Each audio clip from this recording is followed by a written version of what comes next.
Hello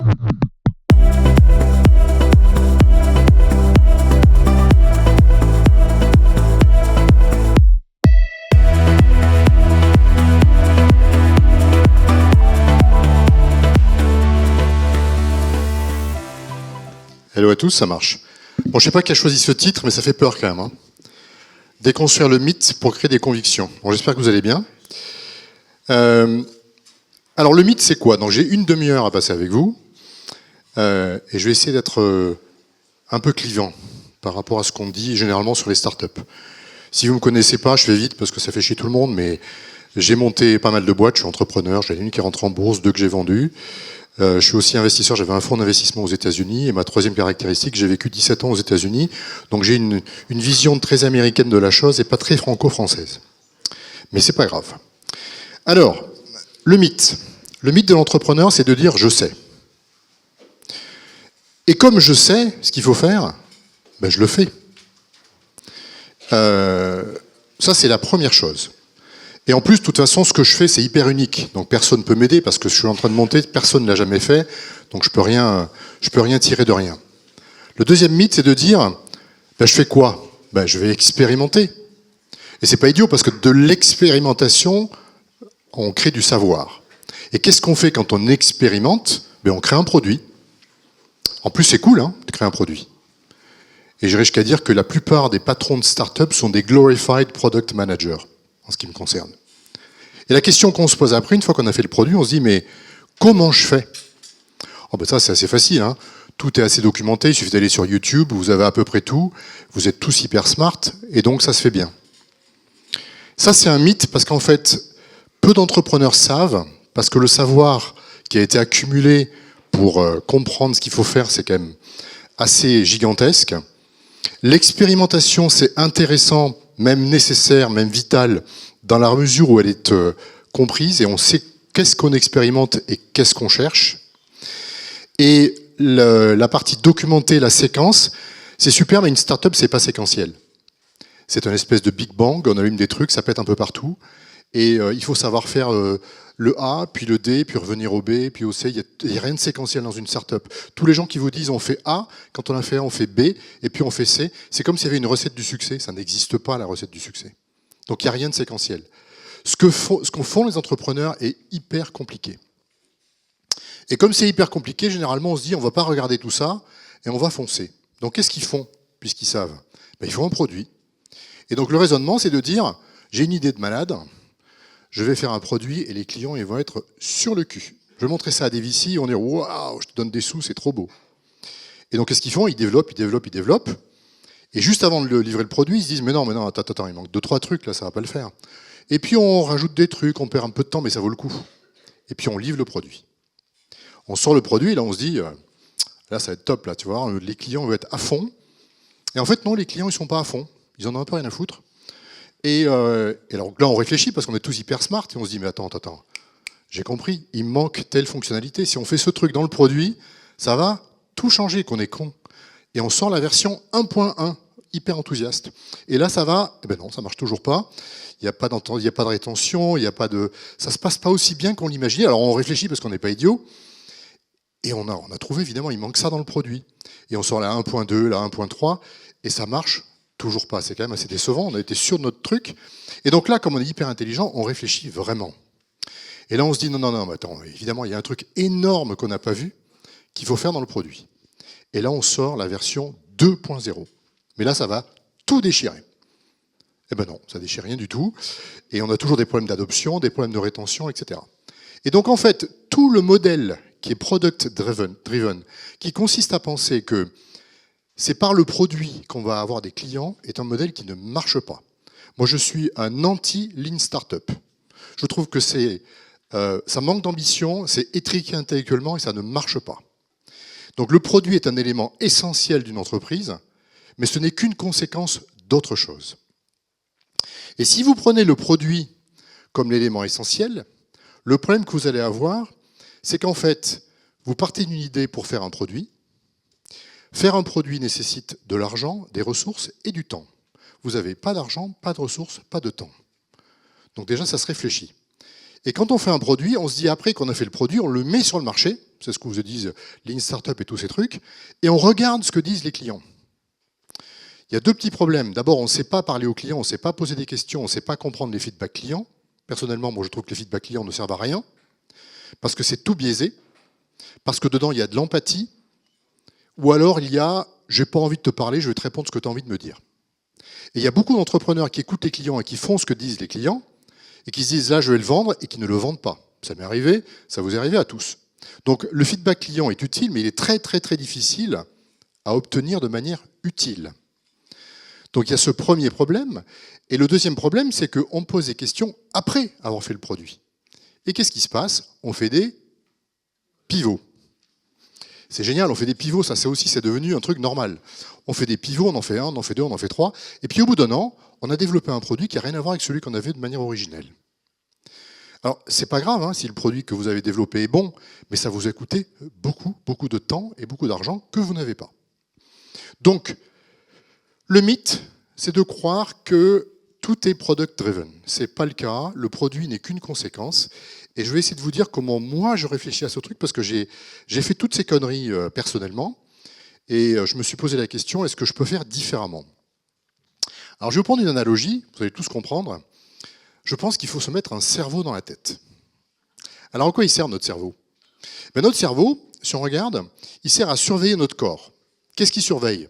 Notre température, le battement cardiaque, le volume respiratoire. Et qu'est-ce qu'il cherche en regardant ce qui se passe dans le corps? Je ne suis pas médecin. Hein. S'il y a un médecin qui veut lever la main et qui me dit « je dis des conneries », j'ai pas de problème. Qu'est-ce qu'il dit? Il y a des signaux faibles. Par exemple, vous êtes fatigué, vous êtes stressé. Et s'il y a des signaux faibles, il va essayer d'analyser ce qui se passe. Et puis, il y a des signaux forts. Vous avez une maladie. Vous avez un accident. Moi, j'ai eu un grave accident de vélo il y a un an. J'ai encore la lèvre qui ne marche pas très bien. Là, le cerveau, le système sympathique se met en œuvre et essaye de réparer ce qui ne va pas. Et ça, il le fait de manière coordonnée. C'est-à-dire que si vous voulez courir, par exemple, il va d'abord lancer le cœur pour envoyer du sang dans les poumons, pour envoyer du sang dans les muscles. Tout ça, c'est coordonné. Et le truc génial, c'est que c'est complètement inconscient. Et c'est pour ça qu'on est en vie. Une start-up, il faudrait inventer un cerveau. Alors le cerveau, ça serait quoi? Ça serait de se dire d'abord, on va surveiller ce qui se passe. Parce que je suis convaincu que le bon entrepreneur, c'est celui qui sait s'adapter. Votre truc, c'est pas d'avoir raison, personne n'a raison, on s'en fout. La question, c'est de tenter des trucs, de s'adapter, de comprendre et de le faire vite. Et donc l'adaptation ne peut venir que de la surveillance. Il faut commencer par un diagnostic. C'est tout le problème du monde aujourd'hui, c'est que les diagnostics sont biaisés et sont faux et que donc les solutions sont mauvaises. Regardez nos magnifiques politiciens français. Donc le diagnostic pour moi c'est la base. Et la question qu'on doit se poser quand on est entrepreneur, c'est qu'est-ce qu'on doit regarder? Je vous donnerai quelques clés tout à l'heure. Et quand on a un diagnostic, on regarde quoi? On regarde les signaux faibles et les signaux forts. Les signaux faibles, c'est des anomalies. Là, on priorise. Les signaux forts, c'est des trucs qui se passent et qui sont dangereux. Un client qui ne vous paye pas. Votre CTO qui démissionne. Votre produit qui est tellement buggé que personne ne peut l'utiliser. Et donc là, il faut agir. Et il faut agir de manière cohérente. C'est-à-dire que tout est lié dans votre boîte. Si votre produit n'a pas de valeur, vous pouvez faire tout le marketing du monde que vous voulez, vous ne vendrez que dalle. Et donc, l'idée, c'est de dire, il faut comprendre toutes les interactions de tous ces trucs-là, de toute la complexité de ce que vous montez, pour pouvoir diagnostiquer comme il le faut. Donc, je vais vous montrer à quoi ressemblerait un cerveau de start-up. Il y a du produit, ne vous inquiétez pas, évidemment, mais il n'y a pas que ça. Alors, pour moi, il y a 7 trucs essentiels que vous devriez diagnostiquer, analyser, regarder toutes les semaines. Ça peut être rapide, mais toutes les semaines. Pourquoi ? Parce que la difficulté de ce que vous faites, c'est que vous vivez dans un monde extrêmement dynamique et que donc tout change. L'AI aujourd'hui est un révélateur incroyable de à quel point la dynamique peut aller vite, à quel point vous avez raison aujourd'hui et tort demain. Et donc il faut être extrêmement aware, il faut avoir ce cerveau en marche. Alors la première chose sur les 7, c'est les fondations. Les fondations de votre boîte, c'est quoi? C'est d'abord les co-founders. Les co-founders, c'est hyper important, il faut bien les choisir, c'est l'ADN de l'entreprise, donc c'est extrêmement important. Ils ont 3 responsabilités. Un, c'est de donner une vision. Ça va vous dire, tiens, c'est un truc américain un peu à la con, mais en fait, la vision, c'est vachement important. Si vous montez dans un bus pour aller quelque part et que vous ne savez pas où va le bus, il y a peu de chances que vous arriviez là où vous souhaitez aller. Mais la vision, c'est pareil avec une entreprise. Si vous ne dites pas où vous souhaitez aller, il est peu probable que vous arriviez là où vous souhaitiez aller. Donc la vision, c'est de dire en interne et en externe, voilà pourquoi on existe, voilà vers quoi on veut aller. Une fois qu'on a fait ça, il faut définir la culture d'entreprise. Ça aussi, c'est un terme très compliqué, mais c'est vachement important la culture d'entreprise, parce que c'est ce qui définit la personnalité de votre entreprise. Et ça va donc définir avec qui vous êtes compatible pour travailler en interne et en externe. Donc la culture, c'est la deuxième responsabilité, il faut le faire tout de suite. Si vous ne le faites pas, vous allez avoir une culture qui se développe, qui n'est peut-être pas la vôtre, qui est très difficile à corriger après. Ça vous évitera énormément d'erreurs de recrutement. Moi, j'ai dû recruter 2000 personnes dans ma vie, je me considère nul. Je trouve que c'est très dur à faire, et j'ai besoin d'avoir plein de repères pour faire le minimum de bêtises, que je continue à faire. Donc, vision, culture, et à partir du moment où on a défini ces deux choses-là, on a le droit d'embaucher une équipe, pas avant. Si vous embauchez une équipe avant, vous prenez un risque considérable. Soyons clairs, à une start-up, au début, c'est 2 personnes. Si vous embauchez une 3e personne, vous avez embauché 33% de votre boîte. C'est pas neutre. Donc, c'est vraiment des décisions qui sont massives. Donc ça, c'est le premier truc important à comprendre, c'est les fondations.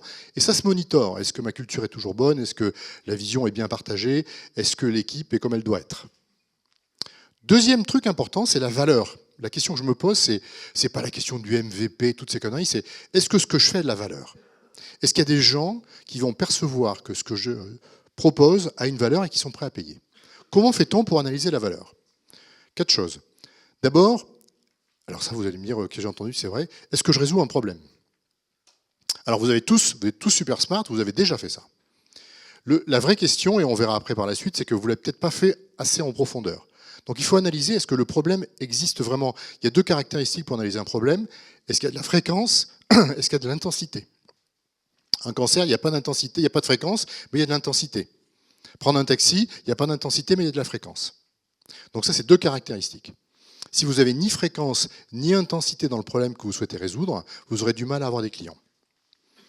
Une fois qu'on a le problème, il faut analyser la concurrence. Là aussi, on vous dit souvent, la concurrence, on s'en fout, c'est pas très grave, etc. Moi, je ne crois pas. Moi, je crois que c'est hyper important parce que vos clients vous comparent. Vos clients connaissent les solutions alternatives à votre solution et ils vont donc comparer les choses. Et de cette analyse, vous devez sortir un point de vue. Un point de vue, c'est en quoi vous êtes différent. Si vous faites un truc comme les autres, vous allez être comme les autres, noyé dans la masse, et vous n'allez pas faire grand-chose. Donc il faut sortir des points de vue. Un exemple, on est tous allés au cirque quand on était petits, on a fait le cirque Pinder avec les chameaux qui perdent les dents, les clowns, etc. Ça coûtait 10 balles, on allait au cirque. Et il y en a un jour qui a dit, le cirque, c'est pas ça pour moi, et il a créé le Cirque du Soleil. Il n'y a pas d'animaux, il y a de la musique live, il y a des costumes incroyables, et il y a des gens qui viennent des Jeux Olympiques, des Olympiens, pour faire les numéros. Et ça coûte 200 balles. C'est une vision du cirque, c'est un point de vue sur le cirque, ni plus ni moins. Donc il vous faut un point de vue. Et la question que je posais toujours quand j'étais investisseur, c'est quel est ton point de vue? C'est vachement important d'avoir un point de vue, c'est ce qui vous rendra différent.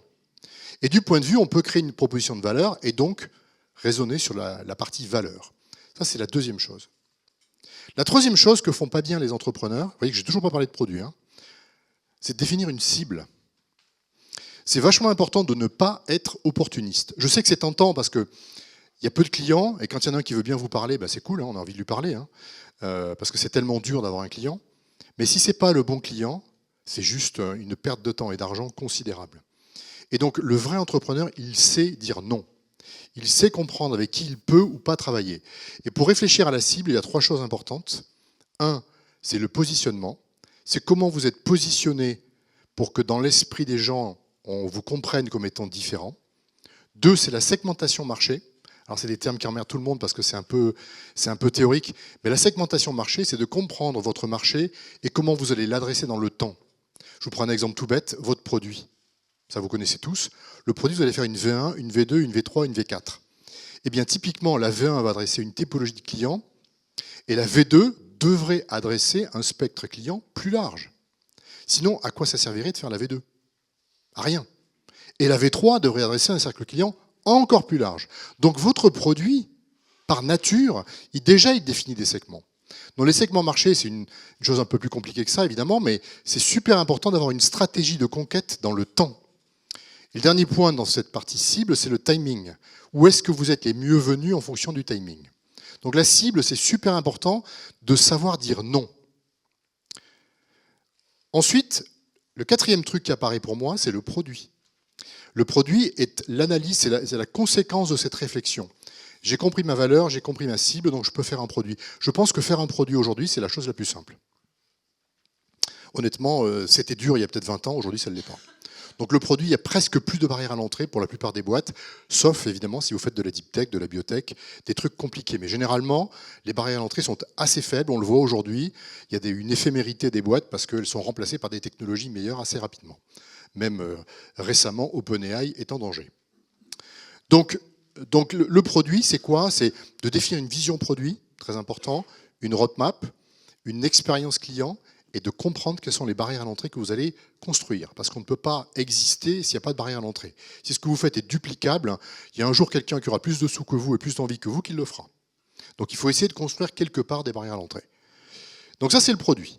C'est mon quatrième truc. Le 5e truc, qui est très très très compliqué, c'est comment j'atteins mes clients. Ce que j'appelle le reach. Et le reach, c'est quoi?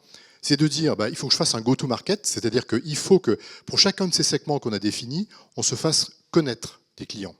Je ne parle pas de marketing, ça c'est pas ça que je veux dire. Le go-to-market, c'est quelle est la stratégie de conquête que vous allez mettre en œuvre et comment vous allez le faire. C'est vraiment de l'exécution, c'est une discipline qu'il faut avoir parce que vous allez faire plusieurs go-to-market, peut-être par an, puisqu'il y aura plusieurs segments. Et ensuite, il y a la question de la distribution. Et la distribution, c'est très compliqué. C'est de dire qu'est-ce que je dis à mes clients potentiels, comment je le dis, dans quel channel je l'envoie et sur quelle plateforme je leur demande d'exécuter mon call to action. Ça, c'est super compliqué. C'est Peter Thiel qui disait « Distribution is king », il a raison. C'est de dire que la distribution, c'est probablement la chose la plus importante et la plus difficile aujourd'hui. Et vous le savez tous, on le vit tous, atteindre des clients, c'est très compliqué. Donc ça, c'est le reach. Une fois qu'on a atteint ces gens, vient la 6e roue, allez, 5e roue, 6e roue, qui est l'usage. Et là, on se pose la question de comment je fais pour que les gens adoptent mon produit, continuent à l'utiliser, ce qu'on appelle la rétention, et la monétisation, évidemment. Comment je gagne des thunes avec ce que j'ai fait. Sinon, ça ne sert à rien. Si vous ne monétisez pas, vous serez subventionné par la BPI, vous finirez par mourir. Donc, il faut gagner de l'argent. C'est super important. Ce n'est pas une question théorique, c'est une question vitale. Et donc, cette question de l'usage est une question qu'on doit se poser. Comment est utilisé mon produit? Une fois qu'on a de l'usage, on est capable de collecter de la data. De la data sur son marché, son produit, plein de choses. Et avec cette donnée-là, si on le fait correctement, on est en capacité à créer ce qu'on appelle des playbooks. Alors le playbook, c'est vachement important parce que ce que vous faites est très compliqué. Et donc, il faut savoir, dans une start-up, faire des post-mortem réguliers. Moi, dans mes boîtes, je faisais des post-mortem toutes les semaines. C'était de dire qu'est-ce qu'on a bien fait, qu'est-ce qu'on a raté. Parce que si on ne fait pas l'analyse personnelle de ça, on n'en est pas conscient. C'est juste prendre conscience de ce qui marche et de ce qui ne marche pas. Et quand vous avez pris conscience de ce qui marche et ce qui ne marche pas, on peut écrire des documents. Et des documents qui servent à dire « je sais que ça marche ». Moi, dans ma première boîte, j'avais fait un playbook sur la vente qui faisait 120 pages. Dans lequel il y avait, quand tu parles à un client, voilà ce que tu peux lui dire, voilà ce qui ne marche pas, dans une économie qui n'est pas bonne, voilà comment tu peux le faire, etc. Il y avait 120 pages de choses sur comment on vend le produit. Donc ce n'est pas neutre un playbook, hein. C'est donner le savoir sous forme écrite. Pourquoi c'est important? Parce qu'au tout début d'une entreprise, ce sont les co-founders qui font tout. Et c'est totalement normal. Et moi, je dis toujours, il faut que le CEO soit toujours le vendeur de son produit jusqu'à la série A. Donc si vous avez embauché un vendeur avant la série A, c'est une connerie.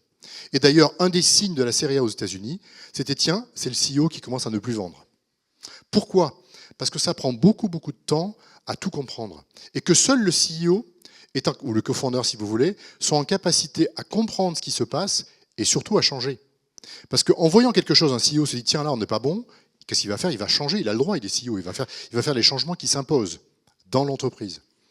Et donc il va construire une connaissance qui va créer un document qui pourrait être ensuite donné à un patron des ventes pour être exécuté. Un patron des ventes, son rôle à lui, c'est d'exécuter ce qui marche avec une équipe. Basta. Et donc si vous demandez à quelqu'un des ventes de ne pas exécuter, mais de trouver la solution pour vous, ça ne marchera jamais. Ça ne peut venir que de vous. Donc les playbooks, il n'y a pas que la vente. Hein. Il y a des playbooks en marketing, des playbooks en produits, il y a des playbooks en ce que vous voulez. Et donc chaque fois que vous avez des connaissances, au travers de l'analytics et de la data que vous allez consolider en exécutant votre projet, il faut créer des trucs qui soient des espèces de fondamentaux dans l'entreprise qu'on peut partager. Et parce que vous avez ces playbooks, et uniquement parce que vous avez ces playbooks, vous allez pouvoir lever de l'argent. Puisqu'en fait, un investisseur vous donne de l'argent que pour accélérer ce qui marche. Donc lui, ce qu'il va vouloir voir, c'est qu'est-ce que c'est qui marche dans ta boîte. Et à partir du moment où ça marche, et tu me dis si je mets 1 euro là-dessus, ça va devenir 3 euros, ok, je te donne 1 euro, mais prouve-le. Et donc, cette construction de connaissances par la data de votre entreprise vous permettra, si vous le souhaitez, ce n'est pas du tout obligatoire, heureusement, de lever de l'argent si vous en avez besoin. Tout le monde n'en a pas besoin, je pense que peut-être 1% des boîtes en ont besoin, le reste non. Autre sujet. Donc ça, c'est le playbook. Et une fois qu'on a ça, on peut faire le financement, comme je l'ai dit, et faire du scale, qui est ma dernière roue. Donc en fait, qu'est-ce qu'on doit diagnostiquer quand on est entrepreneur? On doit diagnostiquer cette chose. Est-ce que mes fondations sont toujours bonnes? Est-ce que la valeur est toujours bonne parce que la concurrence évolue, il y a plein de choses qui se passent? Est-ce que ma cible reste d'actualité? Est-ce que mon produit est toujours adapté à ce que je veux faire par rapport à ma vision? Est-ce que le reach que j'ai mis en œuvre continue à fonctionner? Et si ce n'est pas le cas, qu'est-ce que je fais? Est-ce que l'usage du produit est toujours bon? Est-ce que de cet usage, je peux créer des cahiers de connaissances qu'on va appeler des playbooks? Et de ces playbooks, est-ce que je peux faire du scale? C'est ça une boîte. Alors comme je vous l'ai dit, le produit n'est qu'un élément tout petit, mais c'est très compliqué ce que je viens de vous dire. Je vous ai pris plein de choses. Chacune de ces choses est immensément compliquée. Et que font la plupart des entrepreneurs, et je me mets dans le lot parce que j'ai fait ça moi aussi, c'est de se dire, j'ai compris tout ce que tu m'as dit, Pierre, c'est cool, j'ai compris le machin du problème, du machin, ok, tout le monde me l'a dit. Je l'ai fait. Maintenant, je fais le produit. Et donc, on passe, sans déconner, 90% du temps à réfléchir au produit et moins de 10% du temps à réfléchir à tout ce que je viens de vous dire à l'instant aujourd'hui, ce matin. Et ça, c'est une connerie fondamentale parce que le truc le plus dynamique, c'est pas votre produit, c'est le reste. Et que donc, si vous avez une approche exclusivement centrée sur le produit, vous passez du temps là où il ne faut pas. Parce que le produit ne va pas vous dire ce qu'il faut faire. Par contre, le reste, oui. Donc, moi, le conseil que je vous donne, c'est de passer du temps sur ce que je viens de vous dire. Et je pense que vous n'êtes peut-être pas lucide là-dessus. Moi, je fais un truc avec 34 éléments où je prends des startups et j'essaie de les faire raisonner différemment. Et je leur pose ces questions. C'est tous des gens super smart, il y a plein de boîtes géniales, j'en ai fait 200. Et je leur dis, mais quel est le problème que tu résous? Ils ont tous une réponse. Parce qu'ils sont tous des gens smart. Les entrepreneurs, vous êtes tous des gens smart. Jamais j'ai eu une bonne réponse sur 200 boîtes. Jamais. C'est-à-dire que je leur ai dit, ok, je comprends ce que tu dis, mais je ne suis pas d'accord avec la réponse, et voilà pourquoi, et je vais t'expliquer ce que j'aimerais que tu me dises, ou que tu cherches. Et en fait, en creusant, c'est là où on trouve des choses, c'est là où on trouve la substantifique moelle, et c'est là où on est bon. C'est comme la musique, il y a des musiciens parmi vous, moi je suis musicien. Quand on apprend la musique, on peut soit dire, je vais faire plein de trucs, je vais picorer plein de trucs, je vais apprendre plein de trucs et je serai mauvais sur tout. Ou alors ce que vous disent les grands musiciens, c'est de dire, on prend un truc, même très simple, et on le bosse pendant 6 mois et on fait que ça. Et en bossant un truc très simple pendant 6 mois, on s'aperçoit des ramifications de ce truc-là, de la complexité que ça représente, et on se crée un vocabulaire, on se crée des choses qu'on n'aurait jamais pu découvrir si on n'avait pas été deep. Et donc un entrepreneur, il n'a pas la responsabilité de picorer, il a la responsabilité d'être deep dans ce qu'il veut apprendre. Et donc quand je vous dis quel est le problème que vous résolvez, vous allez avoir une réponse. Mais challengez votre réponse. Allez vraiment dans le fond. Et c'est parce que vous allez être, on va dire, paranoïaque sur la réponse et deep dans tout ça, que vous allez être bon. Et que vous allez être humble. Et que vous allez savoir vous adapter. Et moi, mon message sur le mythe, c'est vous ne savez pas, parce que vous ne pouvez pas, c'est trop compliqué. L'expérimentation, c'est essentiel, c'est comme ça qu'on crée du savoir, donc faites des produits, mais faites-le en étant organisé, en sachant ce que vous cherchez. On ne cherche pas à valider un bouton ou une fonctionnalité, on s'en tape. On cherche à valider une valeur, on cherche à valider une cible, on cherche à valider un usage. Ça, c'est plus intéressant que de valider une fonctionnalité. Donc cherchez dans l'expérimentation ce qui ne va pas chez vous et ce qui vous permettra de bien diagnostiquer votre boîte. Je pense qu'il faut être un docteur. Un docteur, c'est quelqu'un qui analyse le corps de manière cohérente et qui dit il y a ça qui ne va pas, on va faire ça. Si vous n'êtes pas des docteurs de votre entreprise, eh bien vous allez faire ce que 42% des boîtes font, c'était une stat américaine. En fait, ils font des produits dont personne n'a rien à foutre. C'est choquant, mais c'est la réalité. C'est-à-dire qu'ils font des trucs parce qu'ils sont amoureux de ce qu'ils font, ils trouvent ça génial, et le marché s'en fout. Et en fait, moi je ne crois pas que le client ait raison. Je ne crois pas, moi j'ai jamais été au service de mes clients. Ça aussi c'est un mythe que j'aime pas non plus. Je pense qu'on est au service de son entreprise. Et que la conséquence de ça, c'est qu'on sert très bien ses clients. Et donc si vous êtes au service de votre entreprise, vous devriez vous poser la question. Est-ce que j'utilise mon argent correctement? Est-ce que j'utilise mes ressources correctement? Est-ce que je fais ce que je devrais faire pour mon entreprise? Parce qu'au bout du bout, celle qui vous paye votre salaire, c'est votre boîte, c'est pas vos clients. Et si vos clients potentiels ne sont pas la bonne cible, ben vous leur dites non. On n'est pas les serviteurs des clients. Moi, je leur disais aux clients, je ne suis pas là pour vous servir. Mais si vous êtes un bon client pour moi, vous serez bien servi. C'est qu'une conséquence. Et je disais à mes vendeurs, vous n'êtes pas là pour servir les clients. Et c'est vachement important de le positionner comme tel, parce que du coup, vous avez un autre mindset par rapport à ce que vous faites.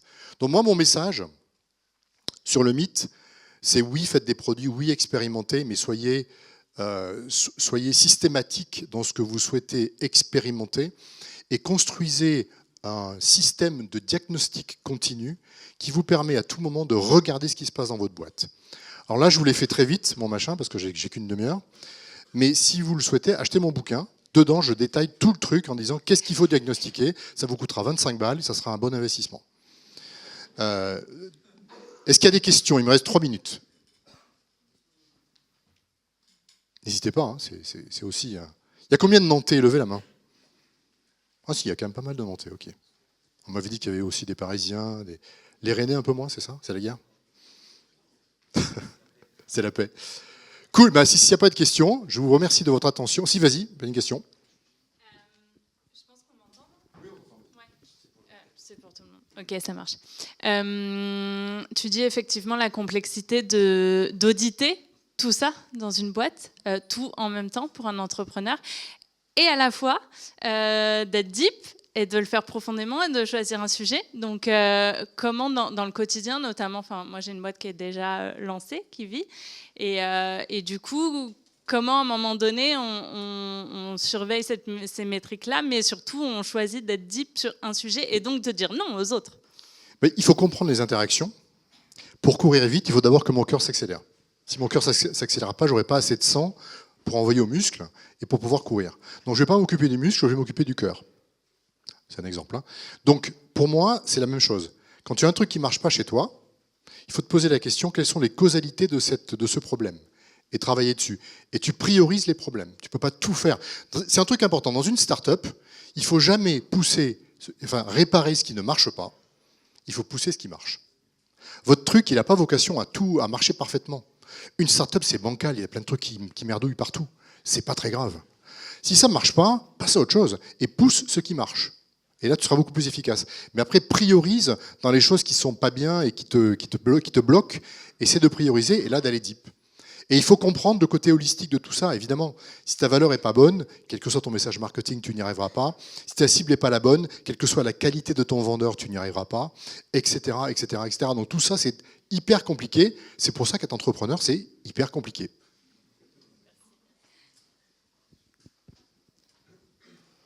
Oui, vas-y. Merci Pierre pour ce partage. J'avais une question. Vous dites, quand on est CEO, on est là pour être le premier commercial de la boîte, et c'est une erreur de recruter son premier sales avant de faire sa série A. C'est bien ce que j'ai entendu. Oui, je pense que c'est... Alors, série A, c'est peut-être en France, je ne sais pas qu'est-ce que c'est une série A en France, mais aux US, oui. C'est-à-dire que je pense que tu ne peux... Tu commences à comprendre... En fait, le projet quand tu lèves des fonds, tu as le pré-seed, okay, tu as le seed et tu as la série A. La différence entre le seed et le série A, c'est ce qu'on appelle le product market fit. D'accord ? C'est-à-dire que la série A n'existe que pour accélérer le product market fit que tu trouves en seed. Donc en seed, tu n'as pas de product market fit. Et donc, tu n'as pas de capacité à dire à un vendeur, exécute ça, ça va marcher, tu n'as même pas de product market fit. Donc c'est qu'à partir de la fin du seed que tu commences à avoir ton product market fit et que tu peux lever une série A. Et donc c'est là où tu peux dire, j'embauche un vendeur. Allez, on l'applaudit. Merci beaucoup, Pierre. Merci.